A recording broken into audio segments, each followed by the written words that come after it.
Eccoci, ci siamo, una nuova puntata, una nuova chiacchierata tra amici nell'ambito di questo progetto che si chiama Comizi di Quarantena, un viaggio in Europa e non solo, alla scoperta per vedere come stanno vivendo questo momento di emergenza dovuto alla pandemia da virus Covid-19, quella parte dinamica della società compresa tra i 20 e i 40 anni che si è trovata ferma a casa a non uscire proprio per via di questo virus.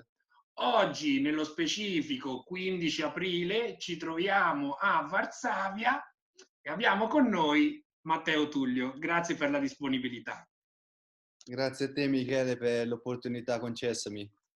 Ovviamente noi siamo amici, io ti conosco molto bene, però dobbiamo fare una presentazione, quindi nome e cognome l'abbiamo detto, Matteo Tullio. Io ti chiedo l'età, dove sei nato e lo stato familiare, cioè padre e madre, quanti fratelli hai.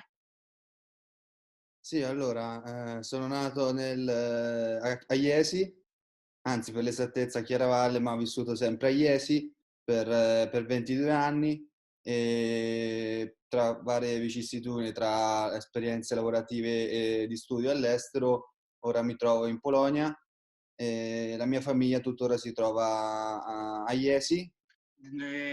La tua età, diciamolo. Ah, ok. Quest'anno 31 anni, quindi 1989. Partiamo con il percorso di studi. Tu cosa hai studiato?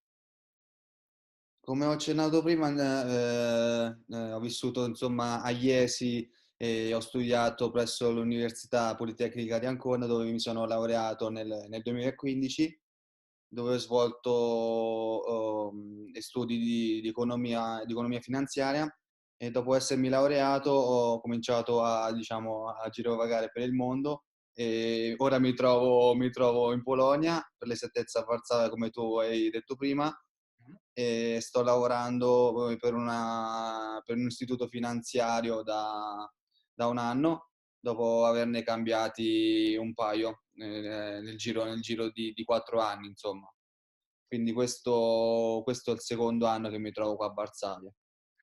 Un tour, il tuo, in diversi paesi del mondo, iniziato addirittura ai tempi dell'università, perché come noi ben sappiamo avevi già avuto un'esperienza a Praga per l'Erasmus. Sì, sì, insomma, quello è stato diciamo, l'inizio, il principio. Poi, mano a mano, trovandomi bene all'estero, ho deciso, insomma, di intraprendere questo tipo di esperienza e questo tipo di vita, insomma, di expat, come si chiama ora, diciamo. Sì. Quindi per questo ora mi trovo qua e, come hai detto tu, il tutto è iniziato da quell'esperienza di Erasmus Studio nella Repubblica Ceca. A Praga c'è l'India, vorrei magari com'è stata l'esperienza in India, quanto tempo sei stato in India? Breve ma intensa, sì, quindi di 4 mesi dove ho svolto un internship tramite sempre l'università che mi ha dato questa opportunità di svolgere questo periodo di stage in un ufficio di rappresentanza sempre di una banca, quindi il tutto legato all'università. E anche questa è un'esperienza molto formativa al tempo, anche se di 4 mesi. Mhm. Eh, quindi sì, Anche diverse realtà, perché comunque quello che hai trovato a Praga non era la stessa cosa che avevi trovato in India a livello di società, civiltà. certo, la bellezza è anche quello, magari confrontarsi con diverse mentalità, con diverse culture, rapportarsi con diverse logiche, quindi questo è il bello, insomma, di trovarsi in differenti e anche a volte, diciamo, totalmente differenti da quello che magari si aveva prima, quindi uscire dalla comfort zone implica ha dei vantaggi e dei svantaggi. Talvolta si deve affrontare quello che c'è, insomma. E poi arriva il periodo della Polonia, prima Cracovia, poi Varsavia. Io ti chiedo, quando è che hai deciso di andare in Polonia? Come nasce questa esperienza in Polonia? Ok, sapevo già della presenza, insomma, massiccia di molti expat qua e quindi della Polonia come una meta abbastanza ambita dal punto di vista lavorativo. Poi avendo alcune conoscenze, alcune amicizie al tempo, mi sono trasferito tramite diciamo una referral e mi sono trovato catapultato in questa situazione. Quindi nel 2016 ho iniziato la mia avventura in Polonia, per l'esattezza a Cracovia, Sì. e ormai mi accingo insomma a festeggiare il quarto anno qua in questo paese. Diciamo tutto iniziò non per scherzo, ma comunque sia sapendo che c'era l'opportunità di trasferirsi, ho mandato il curriculum e dopo vari colloqui sono stato preso e ho accettato insomma di trasferirmi qua in Polonia. Poi tra varie scelte dal punto di vista lavorativo, per la mia carriera ho deciso di trasferirmi a Varsavia, visto che mi avrebbe potuto dare maggiori opportunità dal punto di vista della crescita professionale. E come ti trovi a Varsavia, in Polonia in generale? Anzi, ripetimi solo una cosa, quanto tempo adesso è che sei a Varsavia? Da quanto tempo? A Varsavia mi sono trasferito nel giugno del 2018, quindi saranno 2 anni a giugno. E, insomma, come mi trovo a Varsavia? Mi trovo abbastanza bene. La città ha 2 milioni e mezzo di abitanti, contando l'area anche l'Interland, Sì? quindi non è una metropoli paragonabile diciamo, a Londra, Parigi e altre capitali europee, però siamo insomma, su una dimensione milanese, quindi anche il vivere quotidiano è influenzato dalla dimensione della città in sé per sé, quindi gli spostamenti sono tramite metropolitana, tramite tram o tramite pullman, e che richiede sempre un tot di tempo da punto A al punto B, diciamo. E Quindi l'attività e la vita è abbastanza dinamica.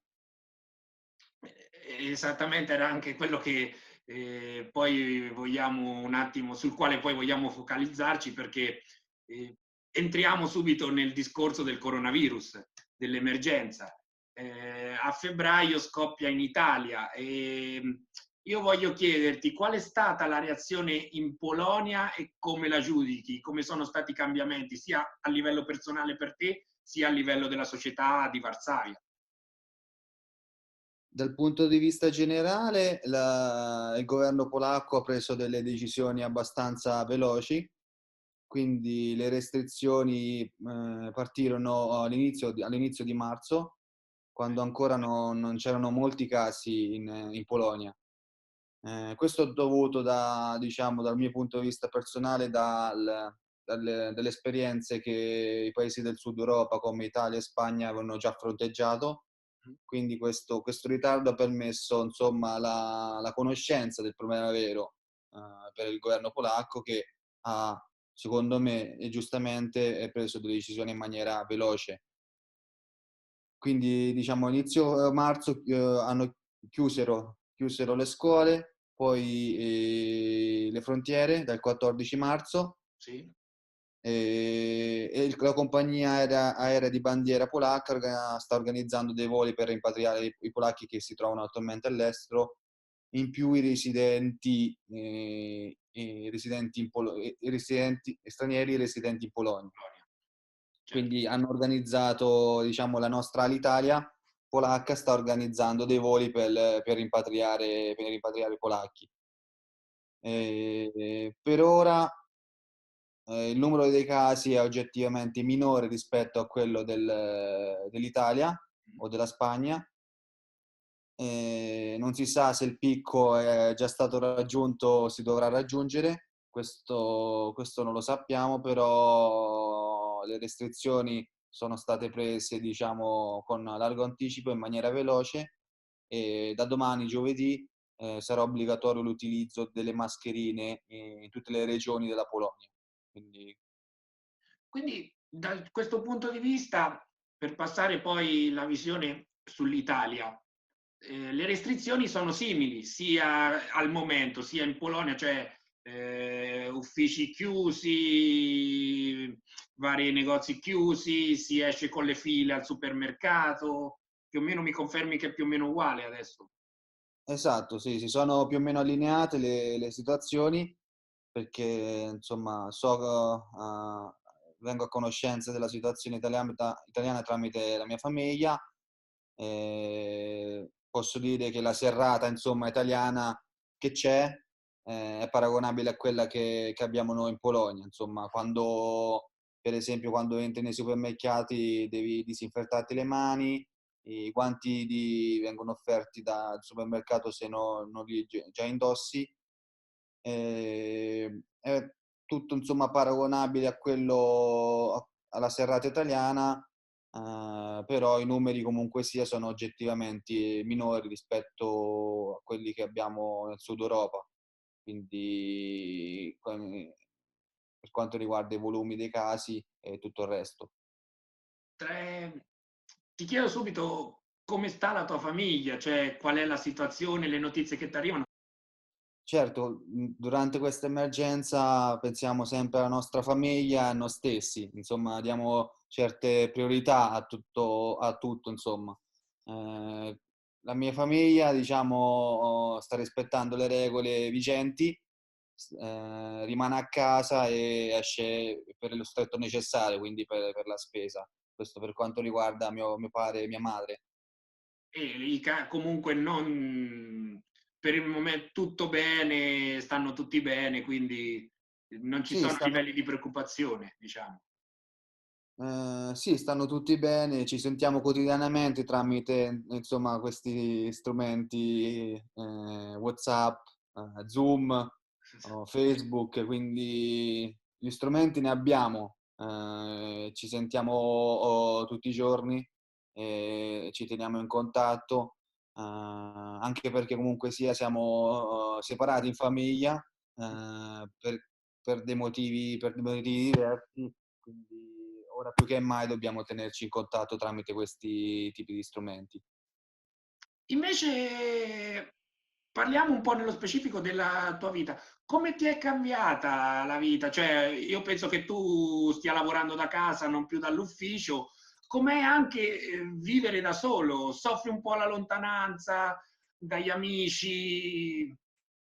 Certo, diciamo, l'essere umano un po' mi manca, perché prima, insomma, basavo la mia vita sull'ufficio, sul corso di lingua, sulle uscite con gli amici, quindi ora diciamo che il rapporto con la società ovviamente mi manca. Al lavoro stiamo utilizzando appieno lo strumento che l'azienda ci ha messo a disposizione, quindi il work from home, e per questo mi trovo abbastanza bene. Per quanto riguarda, insomma, la vita quotidiana, ti ripeto, la società è quello che mi manca, vedere le persone fisiche, e non tramite una videochiamata. Invece, come vivi la tua situazione di expat in questa emergenza? Da quanto ho capito, o da quello che mi hai detto, o al di là di tutte le normali difficoltà che si possono incontrare nell'andare a vivere in un paese straniero, comunque tu mi hai dimostrato che ti sei adattato molto bene, anzi penso che tu sia molto felice della tua scelta. Ti manca un po' più casa adesso? Hai qualche paura in più, qualche preoccupazione in più per via di questa emergenza? Beh, tu hai menzionato la parola paura, certo, la paura c'è sempre, sia in Italia che all'estero. In Italia, ovviamente, avendo parenti, famiglia, amici, magari stringendoci tutti vicini ci saremmo tenuti un po' il morale, ci saremmo tenuti il morale Un po' più in alto. molto alto, esatto.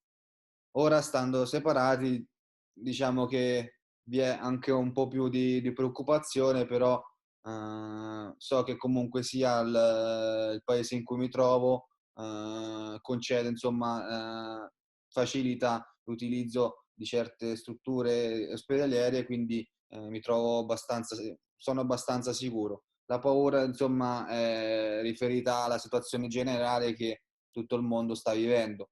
Quindi diciamo che non si specifica solamente in un paese, ma diciamo che è rivolta a tutta la situazione globale. E Ovviamente, sì. essendo un expat come te, sai benissimo che la situazione, vivendo un po' da solo, c'è un filino di preoccupazione in più.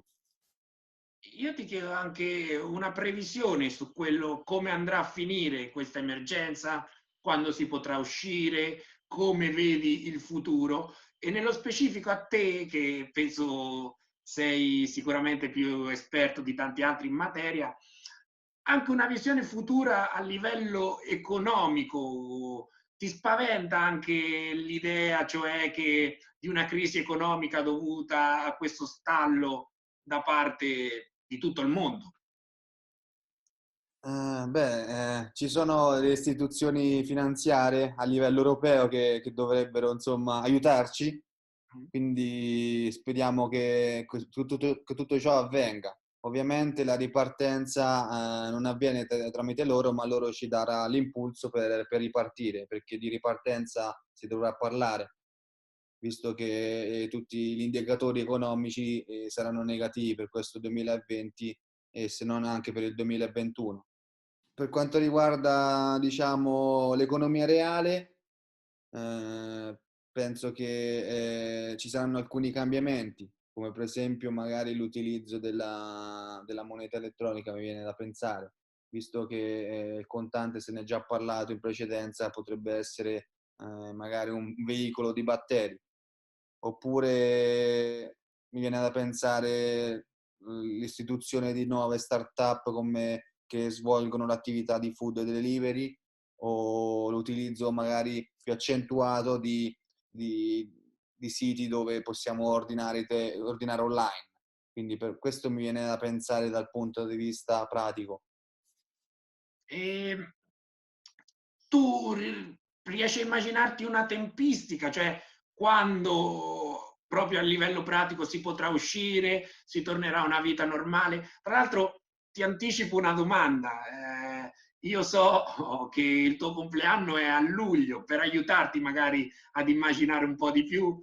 Come ti immagini il tuo compleanno? Potrai festeggiarlo come facevi negli anni passati o dovrai fare delle cose un po' più ristrette, più a distanza? Grazie che me l'hai ricordato perché dopo questo lockdown oramai sto perdendo la percezione del tempo e dello spazio anche, quindi mi ha riempito il cuore. Sì, in senso spero a luglio di festeggiarlo quantomeno con gli amici, quindi implica insomma la fine del lockdown. Comunque sia, so benissimo che non finirà da un giorno all'altro, non sarà nottetempo, ma richiederà un processo graduale, quindi anche i rapporti umani e i rapporti sociali cambieranno all'inizio, ma anche in futuro. Quindi mi viene da pensare alle strette di mano, agli uffici di lavoro resi più sicuri, di distanze sociali, insomma.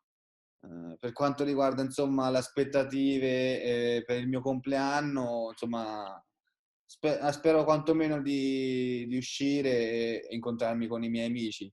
Eh, Questo è quello che prevedo, emergenza, diciamo, semi-conclusa. E hai parlato di tanti cambiamenti a livello societario, a livello economico, pratico.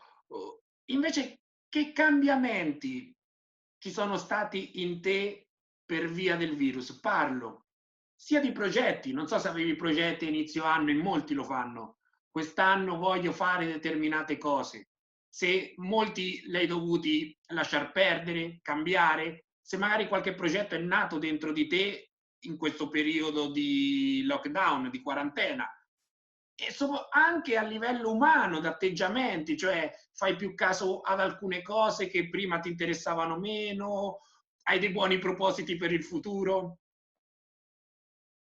Certo, ora ho molto tempo per pensare, quindi in maniera tale anche da fissarmi degli obiettivi futuri. Quello che mi preme soprattutto è quello di avanzare dal punto di vista lavorativo all'interno dell'azienda con cui mi trovo. Quindi mi sto cercando di buttare sempre di più in progettualità che mi permetteranno di avanzare e questo penso che si rifletterà anche su me stesso. Quindi ho sempre pensato che insomma, l'esperienza lavorativa si riflette anche l'esperienza di vita. Per quanto riguarda i progetti al di fuori dell'ambito lavorativo, eh, credo che comunque sto dando molta importanza, magari per farti un esempio, ora mi sono comprato un puzzle, cerco di guardare per assurdo meno Netflix, quindi cerco magari di esercitarmi in cucina oppure fare cose che prima magari non avevo tempo oppure procrastinavo a un periodo indefinito che poi non si svolgeva. E coltiverai queste passioni nuove anche quando tutto questo sarà finito? Bella domanda, questo è da vedere, magari ci raggiorneremo nella prossima intervista per questo. Non posso promettere nulla. E ce lo farai sapere, va benissimo, va benissimo. Certo. Io allora ti faccio l'ultima domanda. Al di là dell'incertezza, al di là delle cose da programmare, io ti chiedo una speranza, un sogno e quindi, visto le cose che ti mancano, che non puoi fare adesso, ti chiedo qual è la prima cosa che farai quando sarà permesso uscire, quando questa emergenza sarà finita? Ma sicuramente un bel viaggio, nel senso magari in un posto esotico al mare, sperando senza plexiglass tra un bagnante e l'altro. Quindi questa è la prima cosa che farò quando sarà finito, quando sarà permesso viaggiare essenzialmente, quando saranno riaperte le frontiere e quando sarà permesso volare. Quindi questa è la prima cosa che farò. La meta ancora da decidere perché l'incertezza domina. Dal punto di vista invece magari del quotidiano, uscire, camminare, incontrare persone, fare due chiacchiere, insomma questo è quello che mi preme di più fare nel momento in cui sarà permesso. Benissimo, io te lo auguro, ti ringrazio per il tempo che mi hai concesso e ovviamente un grande in bocca al lupo. Grazie anche a te e ci sentiamo per la prossima intervista.